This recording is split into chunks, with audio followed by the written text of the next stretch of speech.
Do I have to bang this thing? No, you can just start talking.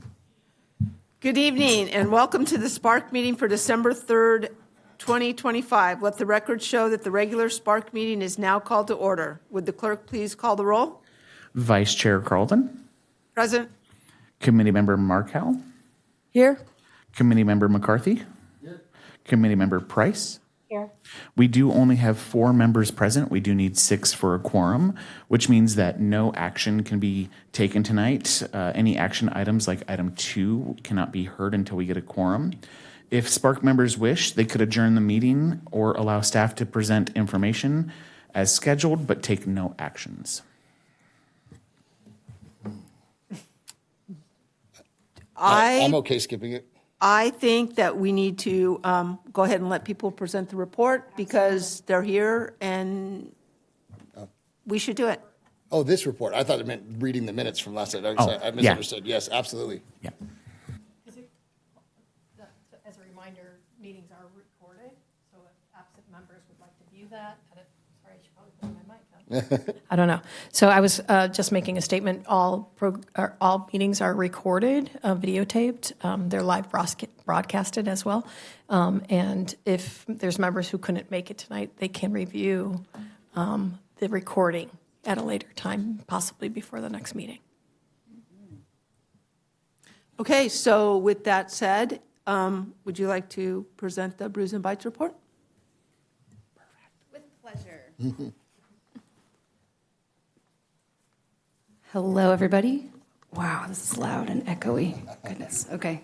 Hello, everybody. I'm Becky Lowndes, Special Events Supervisor, and with me is Alicia Wong, Recreation Coordinator, handling the special events with me. To kind of bring you back to Brews and Bites, we're going to show you the recap video again. So please sit back and enjoy.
Thank you for coming to Brews and Bites and supporting Santee's people, parks, and programs. We hope you had a great time.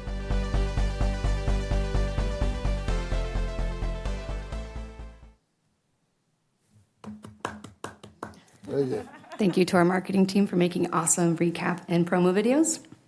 So we're going to recap some of the statistics and financial reports from Brews and Bites this past year.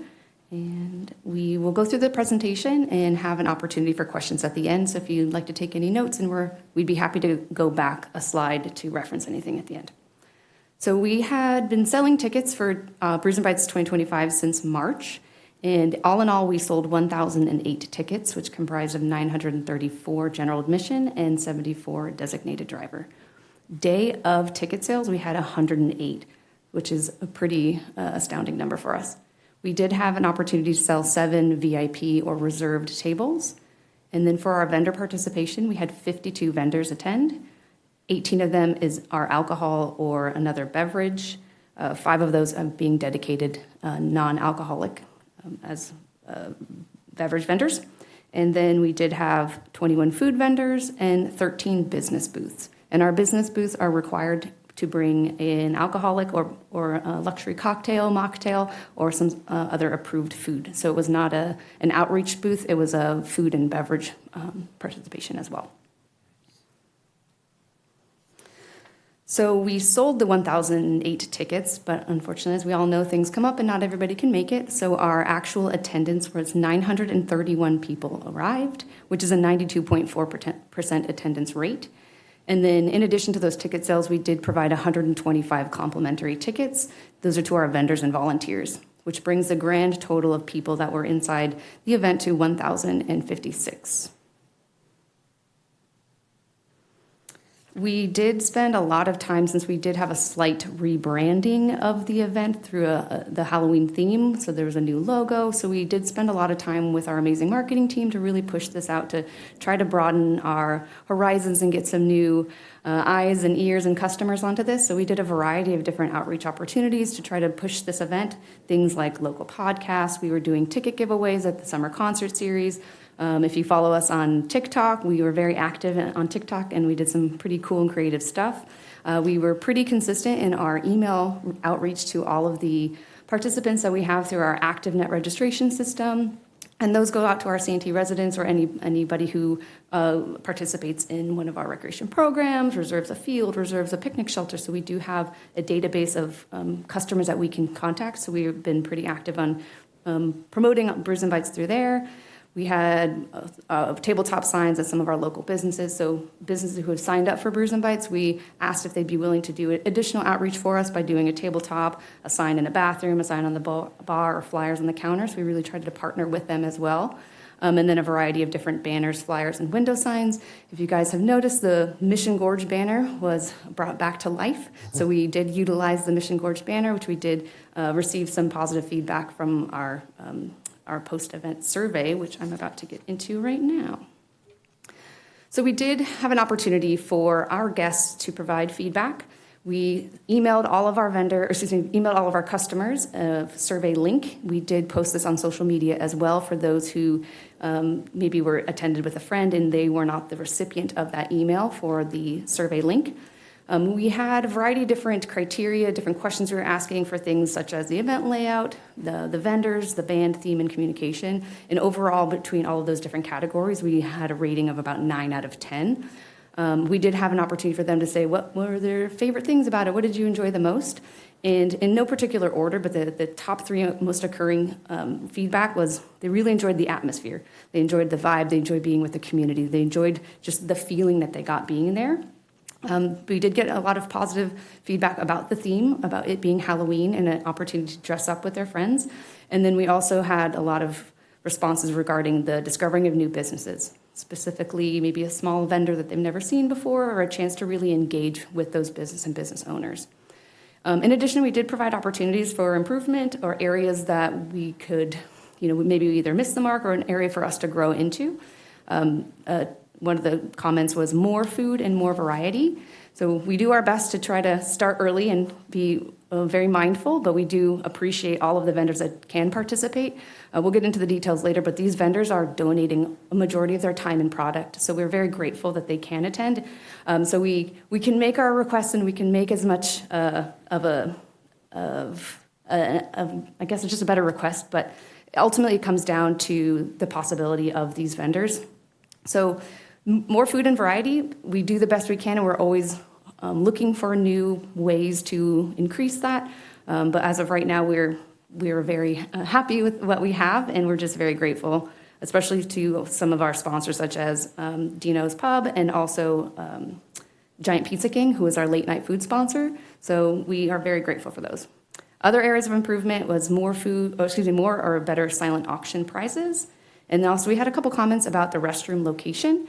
I think particularly maybe people who have never been to the event before and may not have realized that the comfort station located inside the snack bar was accessible to them. So that was just a comment that we recognized. One thing that we did ask this year in the survey are a two-part question. as are you a Santee resident and have you been to the event before? And majority of the responses were from Santee residents who have been to that event before, which I think is a great thing to know that we are serving directly back to our community.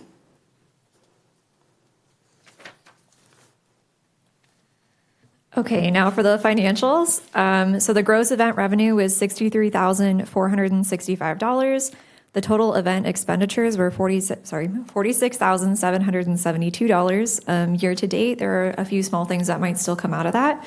So the estimated net event revenue is $16,693.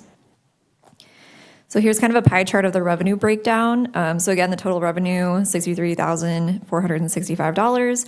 Obviously, the largest chunk is ticket sales. That accounted for $49,875. Sponsors accounted for $7,400, and on-site fundraising was $6,190. That was the silent auction, opportunity drawing, and the speakeasy that Dino's Pub provided this year. So again, the on-site revenue, the opportunity drawing, we had 10 bundled packages that raised $2,000. The silent auction raised $2,860. We had 9 bundled packages. And the Captain's Corners Dino's Pub area raised $1,330, and that had a $20 entrance fee. All entrance participants got 2 specialty cocktails, full-size cocktails, as well as an additional opportunity drawing ticket to participate in the opportunity drawing. And we also had the option for them to do a $10 add-on if they wanted to have an additional beverage and opportunity drawing ticket. So again, that raised a total of $6,190. So here's kind of showing the net revenue by year. Obviously, 2017 through 2019 was pre-COVID. That was the Bluegrass Festival. 2020, we did not have an event. 2021 was more of a small business stimulus event. That was through the American Rescue Plan Act money.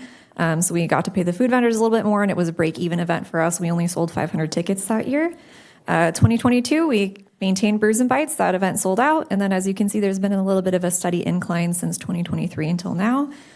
So this year we raised about $3,400 more than last year. All right, so we have overall expenses of $46,772. This pie chart just illustrates the different breakdown of where the expenses are going to for things such as contracts, equipment rentals, materials, staffing, insurance, and marketing. And I'll get into a little bit more detail of what some of these different funds encompass. So in the contract section, that incorporates things such as paying for the band, and we have a professional sound engineer that comes in to do all the sound system for us. We did pay our vendor stipends our food vendor stipends, paid $250 per vendor. This also included security and the sheriff's department. For things in the equipment rental section included things as canopies, tables, and chairs, restrooms and fencing, radios, golf carts, and the awesome light-up marquee. We do have materials like ice, wristbands, cups, decor, and miscellaneous supplies.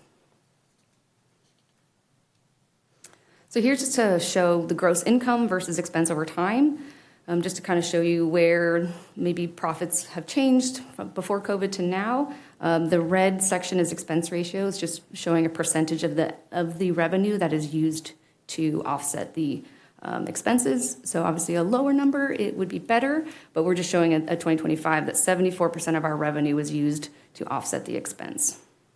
So just wanted to kind of give you a little visual of where we've been at historically since pre-COVID through now. This chart is going to be attendance and vendor history, so you can see kind of we're really highlighting the change that's happened since COVID happened.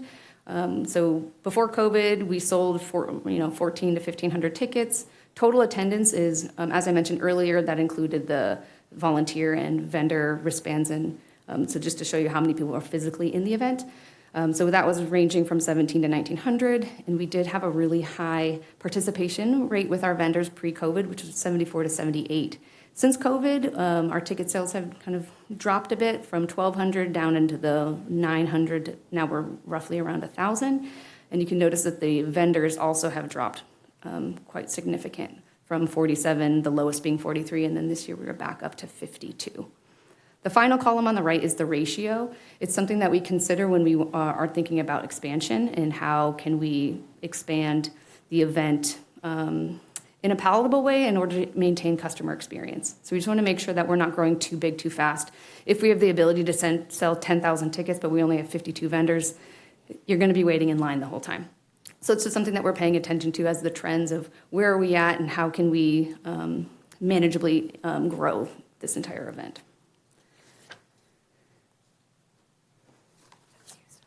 Oh, nope, that's you.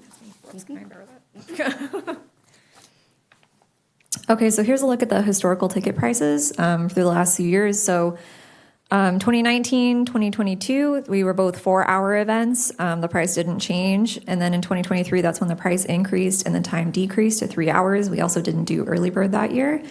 And then this year and last year, we have had the 4-hour event with the early bird discount option and regular price. And we have also offset the fees for service fees by having the customer pay the service fees. So here's some event comparisons again. So some local events that are very similar to ours. These ones are all specifically fundraising events also.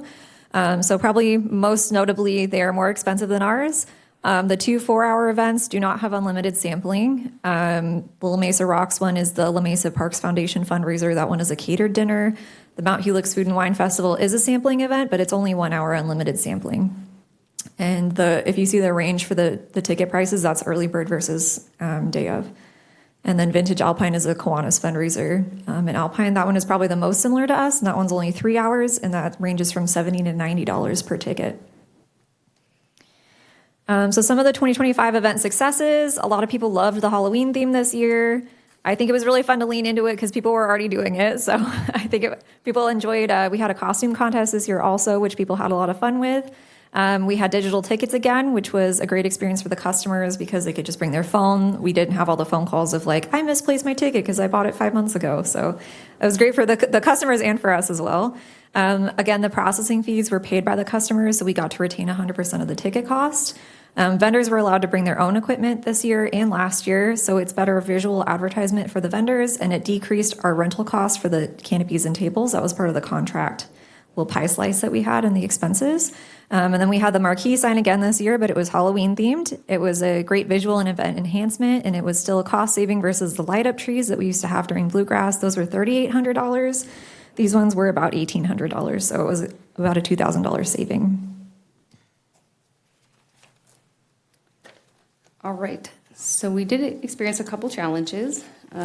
As I mentioned earlier, we are providing food vendors with $250 stipends, and this is just our way to offset a little bit for their participation, whether to cover material supplies, overhead, their staffing, and also just a way to encourage them to participate with us. As I mentioned earlier, all of our vendors are donating majority of their time and product. So these stipends are going out just to our food vendors, which does remain as a high overhead. So as we increase our vendor participation, we will be subsequently increasing our vendor stipend overhead, which is this year was $5,250. We've noticed that vendor participation has dropped 32% since COVID. So as you saw on the pie chart, or excuse me, on the graph earlier, it was up in the 70s. Now we're hovering back around the 50s. Another challenge that we've experienced is over time, we're noticing the issue and the obstacle to secure high-value donations. So our silent auction and our opportunity drawings, unfortunately, we're noticing it industry-wide that there's a lot of people who are asking for different donations, whether it's prize package, tickets, et cetera. So we've internally noticed it, and as customers of other events, I've also noticed that the pool is getting a little bit smaller, or the pool is getting too big and people are asking for too many things, I guess. Also, we did notice a last-minute boost in ticket sales. So in the week, like the 11th to the 18th, we sold up almost 300 tickets, which is great. You know, on paper it sounds awesome, but that does provide a lot of unpredictability, especially when it comes to communicating to our vendors. It's hard to, we talked about last year about oversupply and undersupply of their product. We try to find that happy medium, but we don't want to overpromise that we're going to have 1,500 people there. But if people are showing up the day before, 2 days before, and we're selling 300 tickets, that drastically changes the amount of product that our vendors need to provide. Some of the financial challenges that we did face is that the event did not sell out. Our goal was 1,200 tickets, and as you remember, we sold 1,008. So that's an opportunity for us to increase our revenue. As you saw on the pie chart, we did have about 78% of our revenue is from ticket sales, so that's a big chunk of money that's left on the table. Another financial challenge is, unfortunately, we did have a loss of some of our sponsors who have been participating with us in the past. A few of them have chosen to support other events that are not associated with the city of Santee, and then we did have one of our sponsors who decided to support a different event that does not fall into the rec revolving revenue account. So while they still support the city of Santee and our events and programs, they have chosen not to support Brews and Bites. So unfortunately, that does have an impact on our bottom line. And then also the last financial challenge that we experienced is that this event, the revenue that we had, the just under like the $16,000, does not cover our recreation services division program expenditures, which I'll go into right now. So in the fiscal year of 2024 to 2025, so that's June 30th, 2024 to, July 1st, 2024 to June 30th, 2025, we had an expenditures of $21,235. So that goes to things such as our voucher incentive program, or a VIP, which is a now $60 offset for qualifying Santee residents to participate in our various programs such as camp, seniors 55 plus, our contracted classes, school bus, teen center, all those things go into that, which is honestly a fantastic program. So shout out to the VIP. So if you've never heard of it, please look it up. We do have $1,000 that went to the special events to offset some of our special event costs.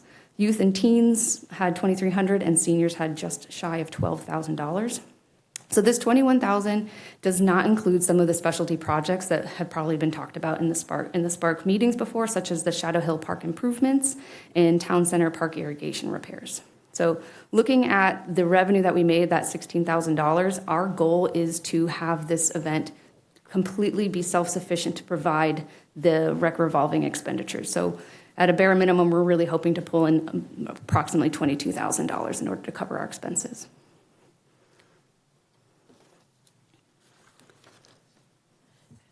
At this time, usually people go, well, how much money do we have? So I'll speak on this one.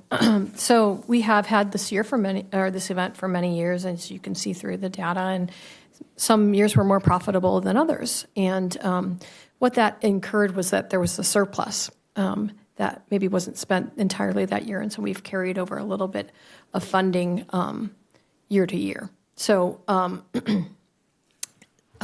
wanted to let you know that this last fiscal year, we have spent some money on a variety of things. As she mentioned, the VIP program, about $5,100 is allocated and budgeted for this year. We'll probably have to increase that as it's becoming more and more popular, and there's obviously a more need for those types of things for youth and seniors. The Veterans Memorial Banner, this was something that you guys had recommended or voted on in past several years ago to assist financially for people who could not afford the full price of the Veteran Memorial banners, and they have been utilizing that in a regular basis. So you guys did say that was annually not to exceed $1,200, and if there's any surplus from the year before, sometimes they carry it over because there's sometimes the calendar year doesn't match the fiscal year. It's a little funky. Teens, you guys have always supported, and you just listened to the recommendations from the last meeting for $5,000. They get to enhance some of their programming elements, et cetera. Seniors as well, that was recommended at $12,000 annually, and you'll see that they do utilize that to really make things affordable for the seniors as prices increase to go to activities or ticket prices. That money is used to subsidize so that seniors can afford and be able to attend those, not at full price. And Shadow Hill Park court resurfacing, which we did have the opening yesterday, that was actually funded out of the surplus as well. So that surfacing came at almost $25,000. And then the special events, annually, this was voted on many, many years ago about obtaining iPads, keeping them current, utilizing them throughout, and then we have to pay service fees monthly. It's really only about $1,000 a year. So right now, you guys have already you guys have, or we have projected, in the budget to have a total expense of $49,000. So the surplus minus the anticipated expenses, the surplus would be approximately $85,000 in the surplus. And there's, like I said, in this next fiscal year, there's going to be some additional, this is the next fiscal year. I get screwed up on those fiscal years. So 85. So. And how Okay. do we have any? We'll finish the report, I guess. I think she's almost done. Yeah. All right, so looking ahead to 2026, what's next for us? What's next for the event, for the fundraiser? The short answer, we're still thinking about it. We really have a lot to consider. Is this event sustainable? We saw on the graph that we used to have net proceeds of close to 50,000, and we dropped to 22, down to 12, 13, now we're up to 16. So is this financially feasible for us to do? Is this the best option? Looking at what's happening in the current climate, in consumer spending, we do have a lot to consider. We are still considering things like the theme, the date, the time of year to offer something as a fundraiser, ticket price, the pre-sale versus an increase of day of sale. There's a lot of variables that we're still considering.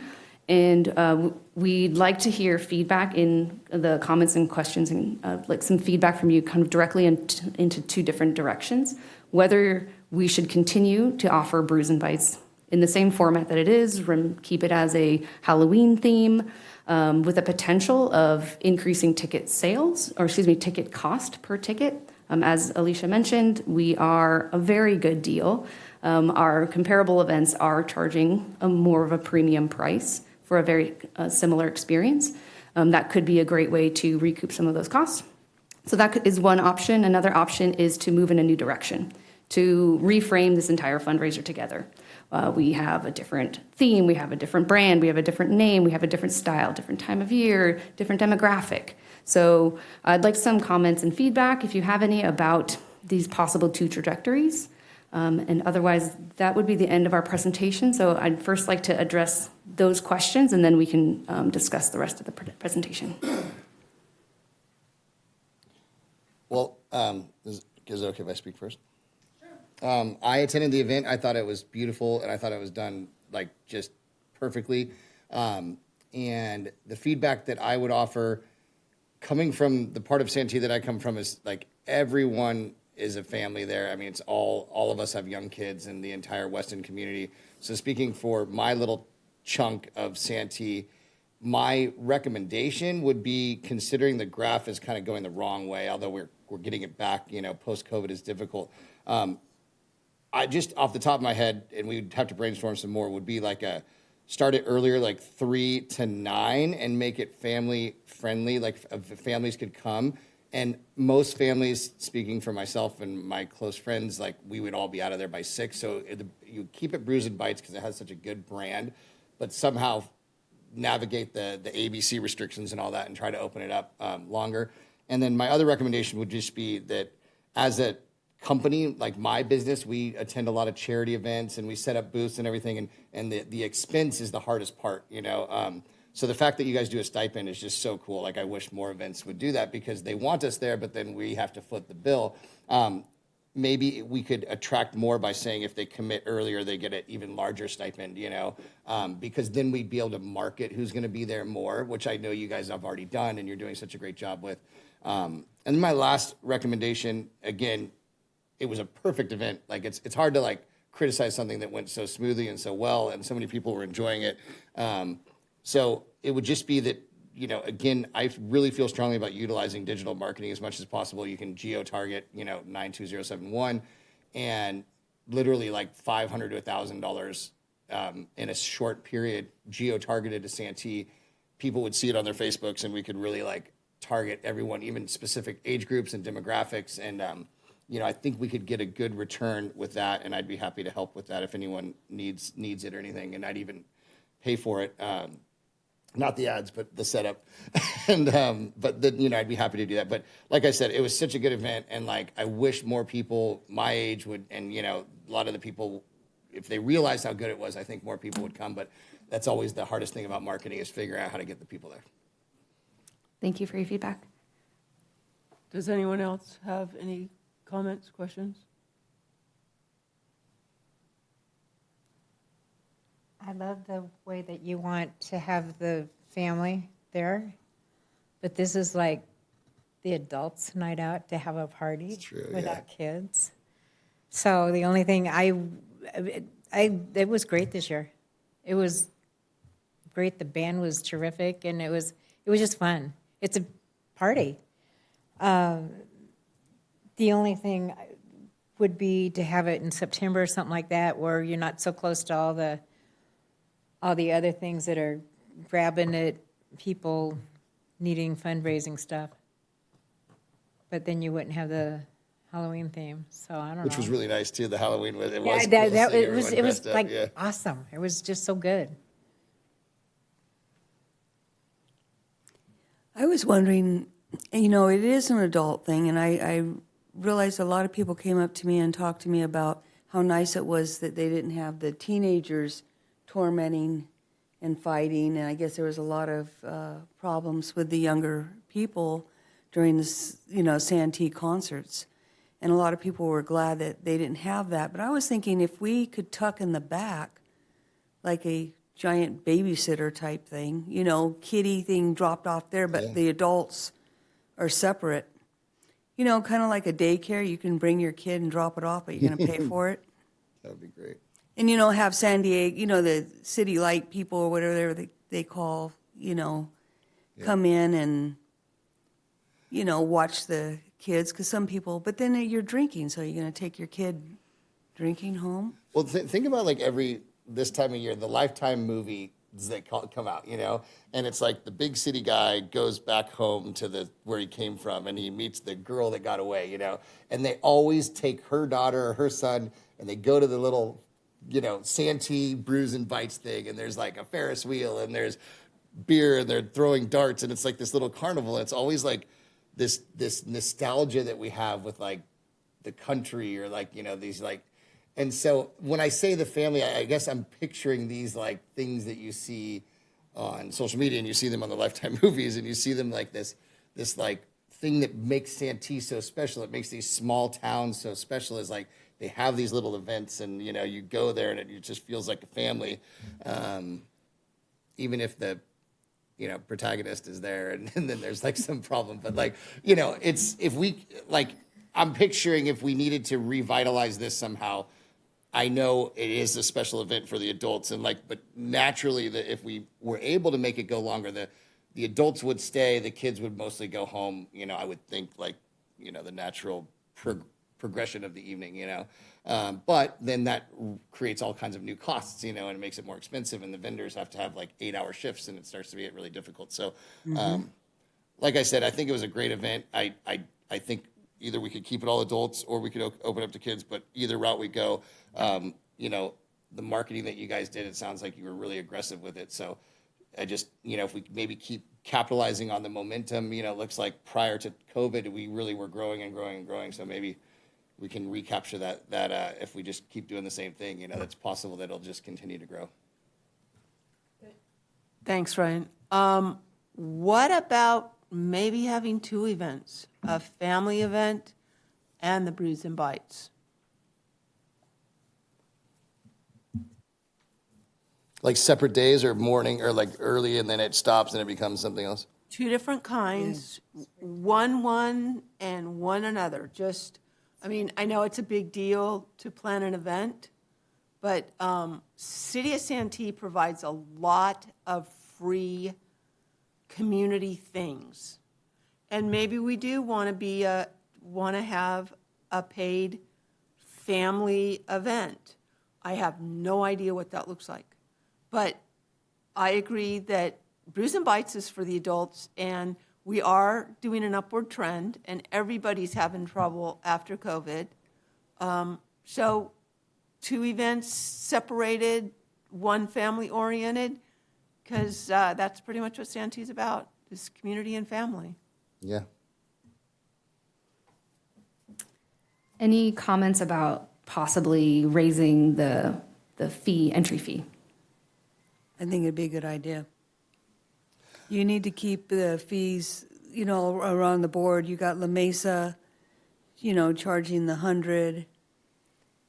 And, you got to look at what everybody else is charging. And if we're so low and we're still not doing good, up the rate. Well, Keep would the hours upping the up. rate though scare people away? I mean, that's concerning. Like, I still felt since I was by myself, I wasn't with any friends or anything. It was like, man, $60 or whatever it was, $58. I was like, geez, this is kind of a lot of money. I better drink my beer's worth and get some food, which was nice. I mean, the amount of food and little desserts and everything was so good. And actually brings me to the silent auction. I thought there was a lot of really great options, and I like how they bundled together. And it seemed like if you were to win something, it would have been a pretty good stack of things, And I like how the theater tickets were paired with the ballet or whatever it was. It was you kind of had you could tell the things that they gravitated towards were all put together nicely. So I thought that was a pretty well done part of the event too. I would like to see more event things, like you had the premier photographer. She's wonderful, and she interacts with the public. She's just fantastic, and her quality of her images are beautiful. Because I looked at some other, places, and the quality and everything is just not there. I mean, she just really does a fantastic job. And I'd like to see more interactive things for adults. And I like them to be in an area, when you go to this area, you're going to do interaction stuff. When you're going to go over to this area, that's where all the non-alcohol. I don't want to stand in a big line, get up there, and realize it's not a non-alcohol. And I know you had the little signs, but when it got dark and the wind blowing, it was kind of hard. So. Are you thinking like cornhole games or stuff like interactive? Well, the games that they had, yeah. We didn't have a lot the last couple of years, I've noticed. I mean, we've had some, the guy that spins you around with the bubbles.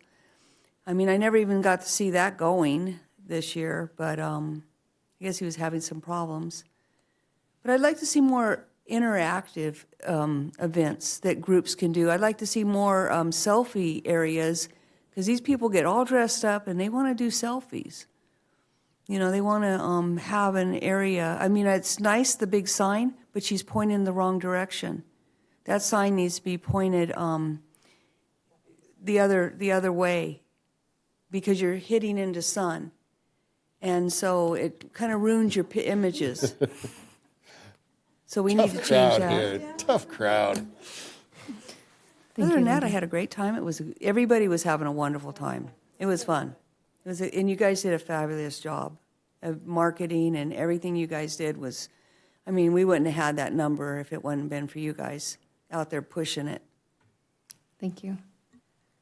I guess opening the floor to any other general comments. Does anybody have any questions about the presentation, any of the data? So there's an amount of money that's donated from the city for the event. So when those numbers, it looked like we made a net profit. But speaking to you, Ann, prior, that's. Yeah, it'll get eaten away. Okay. Right, so just the basics of the VIP, the seniors, there's, if you go back one more, I think. This one? No, one more. Yeah, so the core of it is that about 20 grand, right, of those things, and that's not even beyond projects. So we're not even covering money, but not enough money to cover the our basics. commitment. Okay, Correct. okay, Yeah, which correct. we're then using rollover money from previous Right. years. Correct. Yes. Okay, now I understand. Okay, Yeah. so the event was successful financially, maybe needs to be more successful if we're going to commit to these year after year. Correct. Okay, or ever increase these. Okay. Correct. Or add to this. Now, and then SPARC, typically, these is the things that I've been here long enough that I've seen us vote on, but this is like our commitments somewhat. Well, it's long historical standing, to assist with basics of supporting parks and recreation. So those four basic things there are the VIP, the special events, youth and teens and seniors, have always been a focus of SPARC to make sure that everybody has access to recreation. Any other questions? Great presentation, good event, opportunity to improve on some things, but I think we've got a couple ways to consider for next year. Who will ultimately make the decision on what the theme would be next year, or like what the changes? Is that just going to be an open discussion with the team? Yeah, correct. That will be the City of Santee Special Events and Community Services Department will have internal discussions, and once decisions are made, we'll be back to present our what's coming up in the future. So you won't be left in the dark, but we do need to have a lot of discussions, and we've taken diligent notes on your feedback, and so we'll be taking all that into consideration. You guys did a great job. Thank you. Thanks very And then much. while Great I have the mic, I do presentation. have a couple of shout outs and thank yous I'd like to share with everybody. So I wanted to say a special shout out to Alicia and to the rest of the special events team and the entire community services team as well. We borrow a lot of our part-time staff that we don't. We have them, we see them every week in the summertime for summer camp, and then they go about their lives, whether in high school or college. But Brews and Bites is one of those that since this event does impact their ability to give back to the community, we have what we call all hands on deck. So we bring back all of our part-time staff, so it's a great time to be together. But I want to say a big shout out to them because it is long days. It is a lot of work for everybody involved. So I want to say a special thank you to them.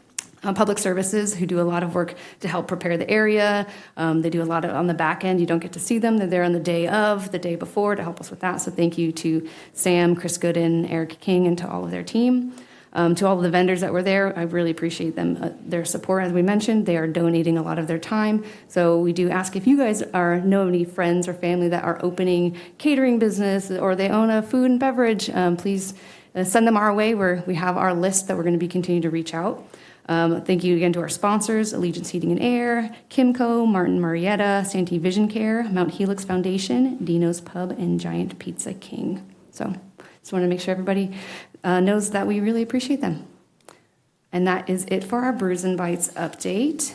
And so Brews and Bites isn't the only amazing thing that we do here in the city of Santee. So since Brews and Bites, we have had an incredible event. So we're gonna moving on to the roll- next agenda item. Oh, yes, sorry. Right. So, sorry. Okay. Yeah, sorry. If you're ready to move on. Thanks. Yeah, we are ready to move on. You guys Right. are not supposed to jump the gun just because you got a newbie up here, okay? So now we're going to what?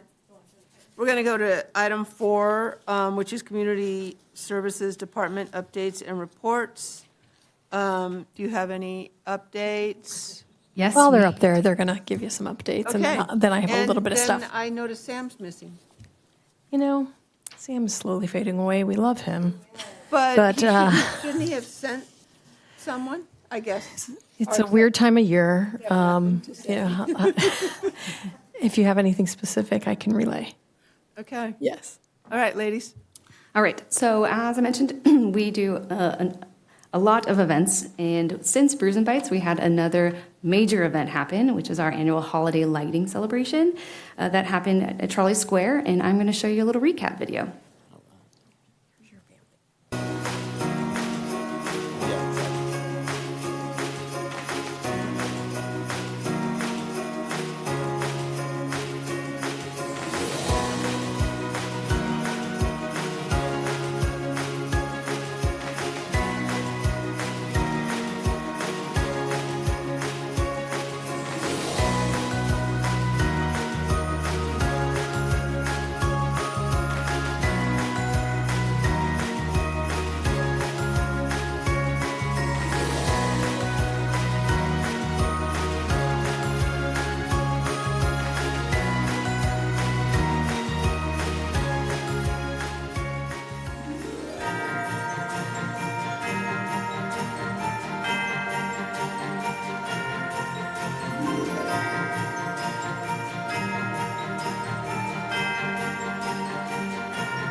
Thank you for coming to Holiday Lighting. We hope you had a great time.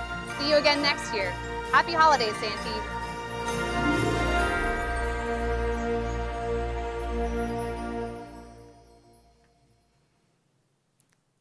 Thank you to everybody who showed up. That was an incredible event. We think it was probably one of the largest that we've had. We were guesstimating around 4,000 people attended. We had a lot of great feedback. It's a great time to spend the holidays or kick off the holiday season with your family. We had tons of vendors. We had a little bit of a scare of rain, but we persevered, and it was a beautiful day. So thank you to everybody, all the vendors who came to the event, all the sponsors who supported us. It was incredible, and we look forward to continuing that tradition next year.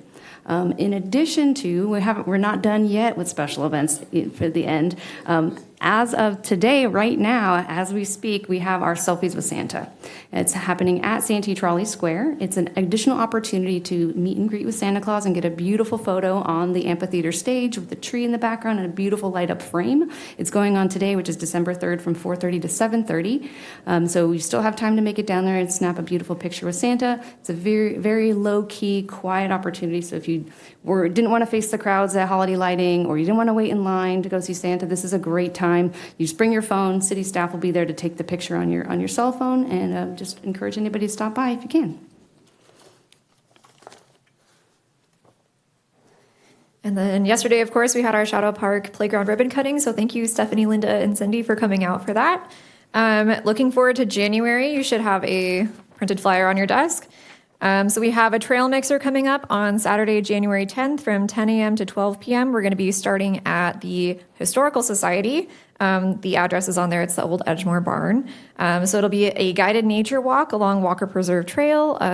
We're partnering with the San Diego River Park Foundation to help give that tour. All ages welcome. Children must be accompanied by an adult. And then on the back of the flyer, we are also having a tree planting day. So this will be on Saturday, January 24th from 9 a.m. to 10 a.m. It's going to be at Town Center Community Park East. So every year we plant trees to stay at a Tree City USA. This helps open us up to some additional funding for our Parks and Rec department. So if you want to come and plant a tree, please join us. We are also hosting a additional event with, the San Diego River Park Foundation. They're doing Rollin' with the River. So if you have roller skates or a skateboard or a scooter or a bike, you can come on out. That's going to be from 9 a.m. to 11 a.m. And they're going to be doing kind of a nature scavenger hunt kind of event around the park and rolling around. So that, again, will be from 9 to 11. There's going to be one main-led volunteer group, but it's open for park participants as well who are just passing through for the day on their feet. So join us if you can. I will be also sending this to SPARC to invite you again. So All right. thank you. Thank you very much. You have something, Ann? Yeah, a couple things. Just Shadow Hill Park ribbon cutting was yesterday. If you haven't been up there, I encourage you to go and play around and play either tennis or basketball or on the playground. So it's a beautiful park. We're so glad that it's open, and I wanted to give a special thanks to our Public Services Department who manages the project, as well as our engineering department who assists and all assists in making those projects happen, and also all the admin support behind having a large-scaled project. And then special events for coming and throwing a party about it. So we appreciate that, and I know everyone worked very hard to achieve that goal. Wanted to remind you of the senior luncheon, if you've kind of registered with Matt or James, is going to be Friday, December 12th. Our teens are going on a Starlight Circle Walk on the same date, Friday, December 12th. Our winter recreation guide has been handed out. It's right here, and you can register now. We have new classes and new programs. And then also a reminder that City Hall will be closed from December 24th through January 4th. Offices reopen on January 5th. So if you have any business that you need to do with the city of Santee, you'd want to do that before the closure on the 24th. And then there's a period of silence kind of that we don't operate in, and then we'll be back on the 5th.